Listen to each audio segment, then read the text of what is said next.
ስለዚህ ከ17 ላይ ሲቀነስ 5 12 ይቀራል። ከ12 ሰው 6ቱ 350,000 ሙሉ ክፍያ ፈጽመዋል። 6ቱ ደግሞ 120,000 ቅድመ ክፍያ ፈጽመዋል። ያ አጠቃላይ 2,800,000 ይመጣል። እናንተ ደግሞ የመለሳችሁት 1,850,000 ነው። ስለዚህ የቀረባችሁ 1 ሚሊዮን ነበረ። ከ1 ሚሊዮን ላይ አሁን ማዳም መታ ስጠይቃት የወረቀት ክፍያ ለመንግስት የተከፈለ እንዴት ነው የሚመለሰው? አይመለስም አለች። ስለዚህ የ6ቱ ከዚህ ከ1 ሚሊዮን ላይ የወረቀት ሲቀነስ 500,000 ብር፣ ግማሽ ሚሊዮን ብር ይቀርባችኋል ያልተመለሰ። ሀቢባ ሂሳብሽ ልክ አይደለም።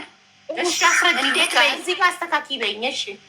እሺ የውልሽ 80,000 የተከፈለውን እዚህ ውስጥ ከተቱ፣ ግን ልጆቹ እዚህ ውስጥ አልገቡም። የአዲሶቹ የወረቀት የተከፈለው ነው። ያውልሽ የወረቀት የተባለ ብሩ እንደዛ ከሆነ ከ20 ሰው በላይ አምጥተሻል ማለት ነው። አይደለም 20 ናቸው ከነሱ ጋራ አይደለም።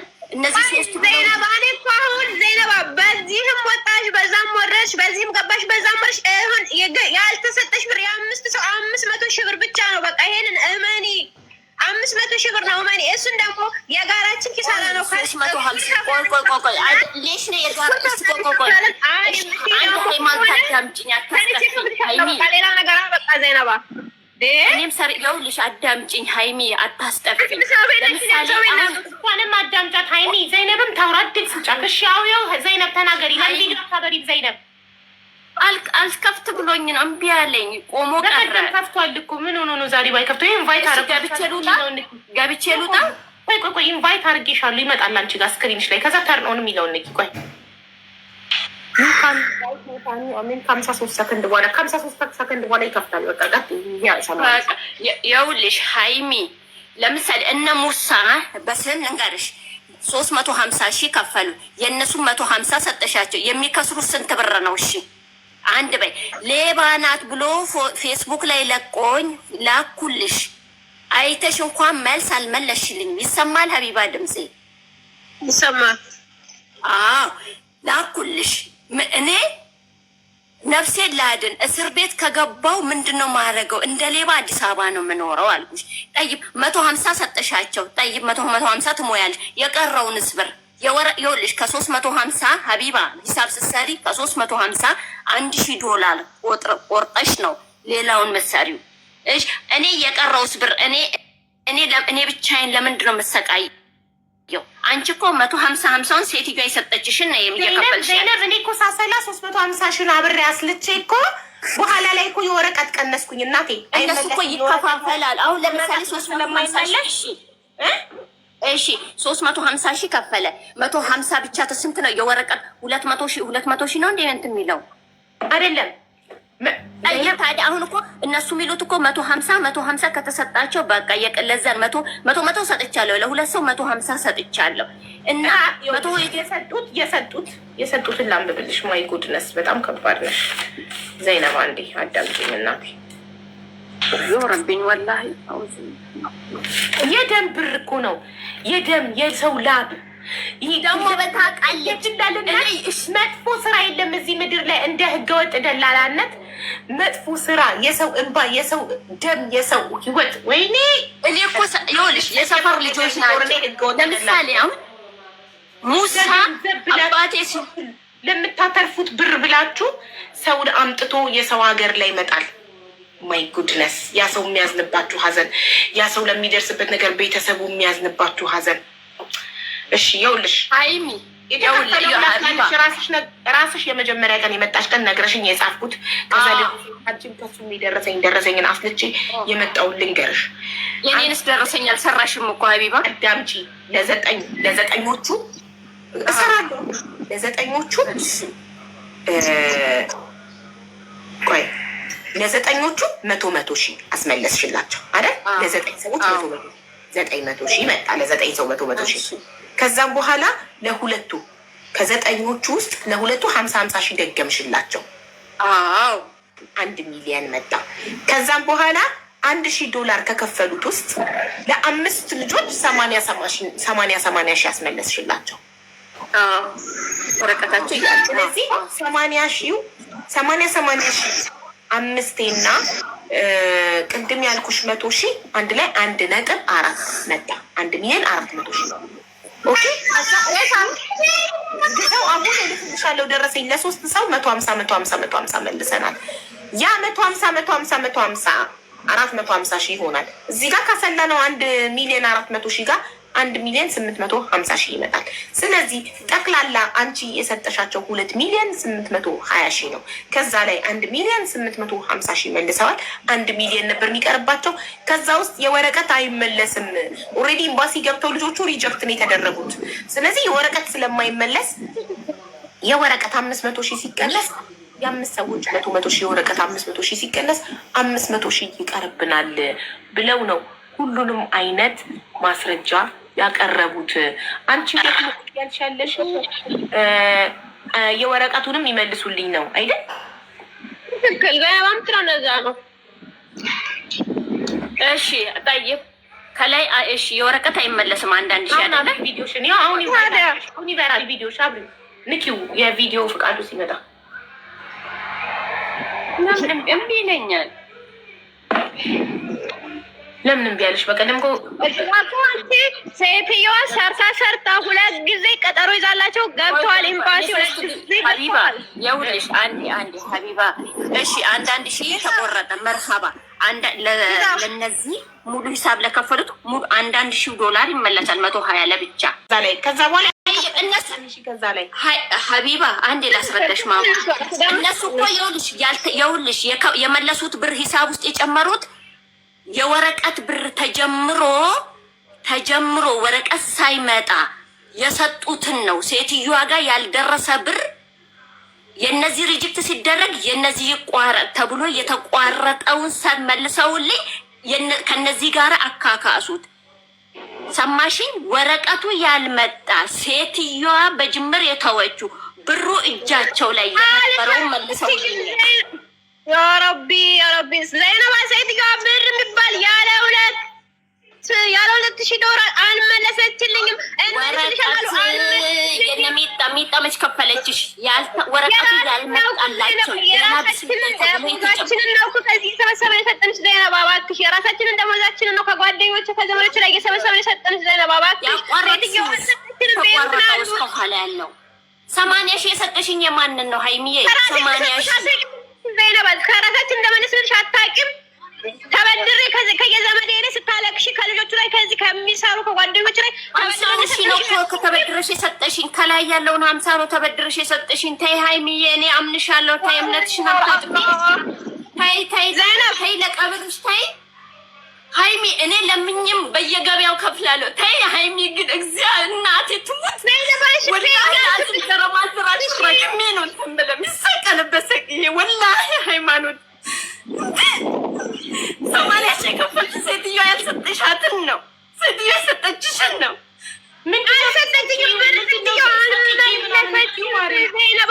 ሴትዮ የመለሰችልኝ ብር የለም። ቤሩት ባለፈው ረብሻል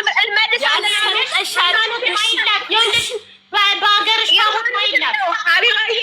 ዮሐንስን እኔ ካላመነች ነበር ዮሐንስ ነው። እኔ ስልኳን ሰጥሻለሁ፣ የደላለዋን ስልክ ሰጥሻለሁ፣ የሰውየውን ያስጀመረውን ስልክ ሀቢባ አሁን ልክልሻለሁ። ከማለች አምናታለሁ ብላለች ዘይነብ። ምንም ነገር ዮሐንስን ከማለች አምናታለሁ ብላለች። ቆይ ሃይማኖት ሰውዬ ጋር ነበረ 4,000 አልሰጣትም። እንደውም ብር ወደ ምን ብር ነው ልንቀይር ነው ሮባ የመጣው ብር ሮባ መጥቶ ከእናንተ ጋር ወደ የቀየረው ብር ሚስተር ኤልያስ ጋር ነበር። ስጣት ብዬ ለካ አልሰጣትም ብለሽ አይደል 9 የላክሽልኝ ሀይሚ ለሴት ላይ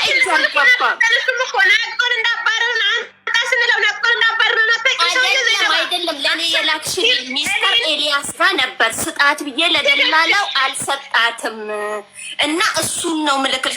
እንደውም ሮባን ወንድሜን ጠርተሽው ወደ ምን ብር ነው የሚቀየረው ብሩ ይቀያየራል ብላችሁ በስንት ወር ነው የጨረሳችሁ? ይሄ 100,000 የተሰጠው ሚስተር ኤልያስ ጋር ላስታውስሽ፣ ሚስተር ኤልያስ ጋር ነበር። ለደላላው አልሰጣትም። እጃችሁ ላይ ነበረው አይደል እንዴ?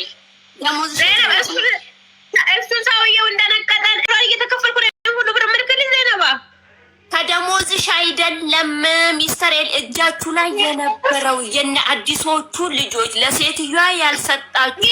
እንደውም ሰውየው ቤሩት ነበረ ሲመጣ ስለሚሰጣ አቢባ ማዳም ሴትዮዋ እንትን እያለች ነው። እንዴት ላድርግ? እየተቆጣች ነው የተሰላው። እኔ በስራት ደረሰኝ። ከዘይነብም የዘይነብን ደረሰኝ እያሰላው ነበር። አሁን ሚዩት አድርጌ ይኸው እዚህ ጋር በካልኩሌተሪ ከዘይነብም የደረሰኝ ግዛው ምንድን ያለው እኛ የማናቃቸው ሰዎች ስም ደረሰኝ የላከችልኝ ዘይነብ ወደ እሱ ልኬ ዋትሳፕ ላይ እነዚህን ሰዎች እኛ አናቃቸው እኛ የማናቃቸውን ሰዎች ደረሰኝ ልካለች። እኛ ያስገባንበት ይኸው ብሏል። እሷንም በቀደም የመጀመሪያ ቀን ላይቭ ላይ የመጣች ቀን እዚህ ጋርም ስመዘግብ ያለችኝ ያሰላሁት አሁን 1.8 ሚሊዮን እናንተ መልሳችኋል። ከሰጠቻችሁ 2.8 ላይ 1.8 መልሳችሁ 1 ሚሊዮን ነበር የሚቀረው። ከ1 ሚሊዮን ላይ የወረቀት ስለማይመለስ የአምስት ልጆች የወረቀት 100 ሺህ ሲቀነስ የሚቀርባችሁ 500 ሺህ ነው፣ ግማሽ ሚሊዮን ብር። እሱን መልሱ እኮ እሱን እንመልሳለን። ታውቃለች እመልሳለሁ። ሰርቼ ከፍልሻለሁ እያለ በዛ እንደውም እሷ ሀቢባ ይቅርታ አድርጊልኝ ነው 250 የጋራችን ኪሳራ ነው። 250 የጋራችን ኪሳራችን ነው። የጋራ ኪሳራችን አሁን እንደውም የረሳሁትን አመጣሽልኝ። ቆይ አንዴ ሀይሚ በእናትሽ አንዴ እንደ ድሮሽ እስቲ ሁኝ በእናትሽ። ምንድን ነው ያልኩሽ? ከዚህ ልውጣ። እንደውም እኔ አቢባን አላቃትም። ኮሜዲያን እሸቱን ፈልገዋለሁ። ለምነን እንከፍላለን። አንቺ ሞጆን መሬት ስትይ እኔ ለምነን እንከፍላለን። የሰው ብር መክፈል አለብን እና አሁን አገር ውስጥ ሆኜ ይይዙኛል፣ እታሰራለሁ። ስለዚህ ለምነን እንከፍላለን። የሰው ብር ተባብለናል። አዎ አሁንም ቢሆን እንከፍላለን።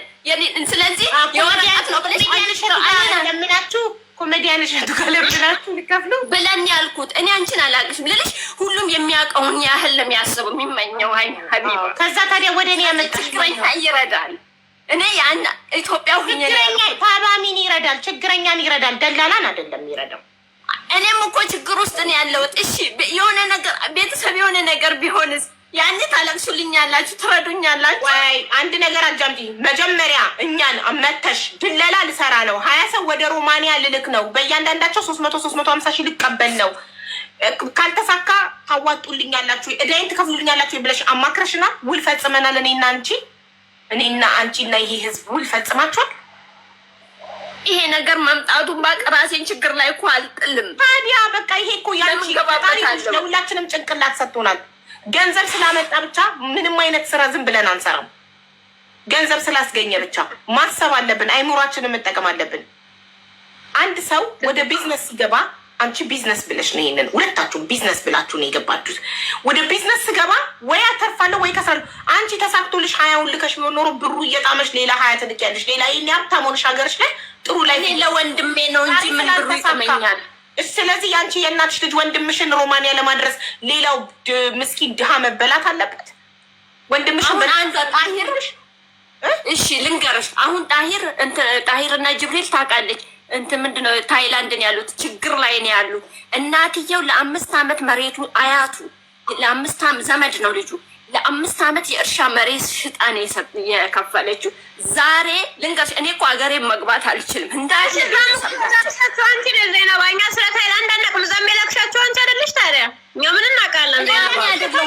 እኔ አይደለሁም አላህ ስንመልስላት እዛ ላከቻቸው ጀምራ ሌላ ቦታ ብሩን ስንመልስላት አይደለሁም የላኳቸው። ተይ በእናትሽ አናግሩኝ። ዘይነባ ልጆች እኮ እያወሩ ነው።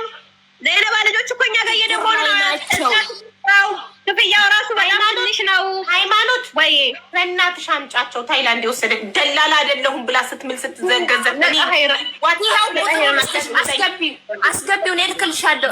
ልላክለት ለልጁ ዘይነብ እኔ ደላላ በሆን እንደዚህ አይነት ካርዱ እኮ ይቀመጣል። እያንዳንዱ የምታወሩት ነገር 90 ቀን አይጠፋም። እኔ ደግሞ ዩቱብ ላይ ዳይሬክት ነው ላይቬን ማስተላልፈው፣ ይቀመጣል ዘላለም። ምን አለች ቅድም ሃይማኖት? ይህን ስራ ያዋጣናል ብለን ነው መስራት የጀመርነው እኔና አንቺ። ግን ሳይሳካ ሲቀር ሁለታችን የምንክፈል በቃ ይሆነናል ብለን ነበር የጀመርነው። ስለከሰርን ኪሳራ በሁለታችን 250 ሺህ እንክፈል አለችኝ። አላለችም? እናንተ ቢያዋጣችሁ ቢሳካላችሁ ሚሊዮነር ብትሆኑበት ኖሮ ዛሬ እዚህ ጋር ትመጡ ነበር፣ ትነግሩን ነበር። የኢትዮጵያ ሕዝብ ወይ እዩን እኛ በደለላ ስራ ሀብታም ሆነን ትሉን ነበር። አትሉም፣ አትመጡም ነበር። አሁን ላይ ግን የጀመራችሁት ነገር ስላልተሳካላችሁ ስለከሸፈ እዳ ውስጥ ስለገባሽ ነው የመጣሽው እኛ ጋር ዘይነብ። አንደኛ ምን አልሽ መጀመሪያ ኮሜዲያን እሸቱ ጋር ሄደን እንድንረዳ ነበር ያሰብኩትኝ። ከዛ ሀቢባ ጋር አመጡኝ። ሀቢባ ለደላላ ቁጭ ብላ ብር አታሰባስብም። እኔ ለታመመ ሰው እንጂ በደላላ እኮ ሀቢባ አላልኩም። እኔ ሰርተን እንከፍላለን ነው ትክፍላለው ጤና ስላለሽ ትሰሪያለሽ ያለሁት ሀቢባዬ በየወሩ እየሰጥናለ ነው። እግዚአብሔርን ነው የምልሽ። እኔ ምንም አልፈልግም። በእንደዚህ አይነት ስራም ስሜ እንዲነሳ አልፈልጉም። እኔ ክርስቲያን ልጅ ነኝ። በእንዲህ ያለ ነገር ጭራሽ እኔ የደሃ ቤተሰቦች ነው ያሉት። እዚህ የመጣሁ ቤተሰቦችን ለመርዳት ነው። 3 ዓመት ቤሩት ነው የቆዩት። አሁን እዚህ ሮማንያ ከመጣሁ ደግሞ 3ኛ ዓመት ገብቻለሁ። እኔ 5 ሳንቲም ቤተሰቡም አልፈልግም። የአጎቶቼ ልጆች አሉ፣ የአክስቶቼ ልጆች፣ ባለቤቴን፣ ወንድሞችን ያመጣሁት ራሴ ነኝ። ወንድሟን ራሱ ማለት ነው ብፈልግ እኔ ከወንድሟ ላይ የፈለኩትን መቀበል ችላለሁ። ግን ታውቃለች እናቷ ስታለቅስ እንዲሁም ገና ሲባል እኔ እና ዘይነባ የተገናኙን በነፃ ያመጣሽላት ወንድሟን በነፃ ነው። እግዚአብሔር በነፃ መጀመሪያ ሲባል እኔ እና ሀቢባ የተገናኘ ነው። እሷ ዘይነብ እሷ ኮይት ነበረች። እንደዚህ በፊትም ሰው ትወስዳለች። ከዛ እናቷ በጣም ሲቸገር ምናምን ስታይ ሃይማኖት ነው የምትለኝ እናቷ። ከዛ እንደዚህ የምትቸገሪ ከሆነ ፓስፖርት አሳድሽና ፓስፖርትሽን ልጄ እንደዚህ ኮይት አለች ትወስድሻለች አለችኝ። በፊት ገና ሲባል ስንገናኝ እኔ እና እሷ ልጅ ከዛ ስትል ፓስፖርቴን አሳደስኩ ምናልኩ እንደ አጋጣሚ ኮይት ተዘጋ የሆነ ሰዓት ላይ። እንደው ቢያኝ ክፍያ 10 ሺህ 20 ሺህ ብቻ ነው ትከፍላላችሁ ብላ ልንሄድ ማለት ነው። እኔና የባለቤቴ እህት አንድ ደግሞ የአክስቶቼ ልጆች አሉ። እሷ ልወስደን ነበረ ገና መጀመሪያ ሀስባል። ግን እግዚአብሔር ረድቶኝ እኔ በመሀል ወደዚህ ቦታ መጣሁ። ወደዚህ ቦታ ስመጣ ሃይማኖት ይሄ ቻንስ ከገጠመሽ ልጄን ውሰጂልኝ ስትለኝ የእሷ እናት ችግር የለም እኔ ከቀናኝ ወስድልሻለሁ አልኳት። እዚህ ስመጣ እንደ አጋጣሚ በቃ እዚህ ከቤሩት መጥተው በጣም ብዙ አሉ እንደዚህ ዘር ምናምን ሆነው አሉ የሚኖሩ። አንዱን ሲያዩ በሞላ ድርጅት አላቸው። 1 ሲሉ 2 ሲሉ ብዙ ሰው ማምጣት ጀመርኩ። ሰዎቹ አጭልን ሲሉ በዛ መሀል ነው ከእሷ ጋር ራሱ የተገናኘ ነው። እንደዚህ አንቺ እንዴት ገባሽ? እዛ ሀገር እኮ እንደዚህ ነው ሰው እንዲህ አይነት ብር እኮ እየተከፈለ ነው የሚሄደው። እንዴት አድርገሽ ገባሽ ምናምን ስትለኝ እንደዚህ ሆኜ እንደዛ ከሆነ በቃ እንደዚህ የሚሄድ ሰው አለ ላመጣልሻለሁ ብላ ያመጣቻቸው ራሳቸው። እኔ ዘመዶቼን አንድ ከብር ተቀብዬ ያመጣሁት የለም። ፈጣሪ መስገን እየሰሩ ነው። ዛሬ እያመሰገኑ ነው ያሉት ማለት ነው። እኔ ማንም ሰው መጥቶ ቢሰራ ዛሬም ነገም ይሄ ሪጀክት የሚባል ነገር ባይኖር ማንም ሰው መጣ ቢሰራ ደስ ነው የሚለኝ። ታውቃለች። የብርንም ነገር ደግሞ ይሄ ነው ብላ ያመጣችው ራሷ እንደሆነ ታውቃለች። ሃይማኖት እኔ ልክ አምንሻለሁ። ብሩን 20 ሺህ ነበር የተስማማችሁት አይደል? ልታተርፉ አይደል? መቶ ሺህ የወረቀት ከሆነ 250 ሺህ ማን ኪስ ነው የሚገባው? ማን ነው የሚበላው? 250 ሺህ 100 ሺህ አይደለም ወረቀት ሀቢባ። መጀመሪያ ወረቀቱን ስታስጀምር 1 ሺህ ሴትዮዋ ትወስዳለች። ወረቀቱን ሰርታ ከጨረሰ በኋላ ደግሞ 1 ሺህ መልሳ ትወስዳለች። 2 ሺህ ነው የሚከፈለው። ቅድም ግን ማዳም መጀመሪያ 1 ሺህ ነው የምትከፊው። መጀመሪያ 1 ሺህ ነው የምትከፊው። ልጆቹ ሁለተኛ ከተመታላቸው በኋላ ነው ሁለተኛውን የምትከፊው። 240 ሺህ ነው ሴትዮዋ የምወስደው ደላሏ ማለት ነው። በአጠቃላይ 120 መጀመሪያ ነው የምወስደው። 120 ሺህ ውስጥ ለማን ነው ታዲያ? 350 ሺህ ነው የሚከፍሉ። 240 ሺህ ደላላ የምትወስድ ከሆነ 120 ሺህ 120 ሺህ የትኬት ምናምን ትኬት አለ። ትኬት ከዛ ላይ ነው የሚቆረጥላቸው። ትኬት ራሷ ዜናዋ ነው የሚቆርጥላቸው። ታውቃለች ቦታውን ትኬት ትቆርጥላቸው ቦታው ነው። ማሻአላ ትኬት መጨረሻ ትኬት ይቆረጣል። የቪዛ ማስመቻ አዲስ አበባ 2 ጊዜ ነው የከፈለችው። 15 ሺህ ብር 7500 7500 የከፈለኝ የፈረንጅ ደላላ አለ ወይ እያሉ ነው። እንደገና ነግሬያታለሁ። እንደገና ለሴትዮዋ ሀቢባዬ እንደገና ደግሞ ልጆቹ መጀመሪያ ገብተው ሪጀክት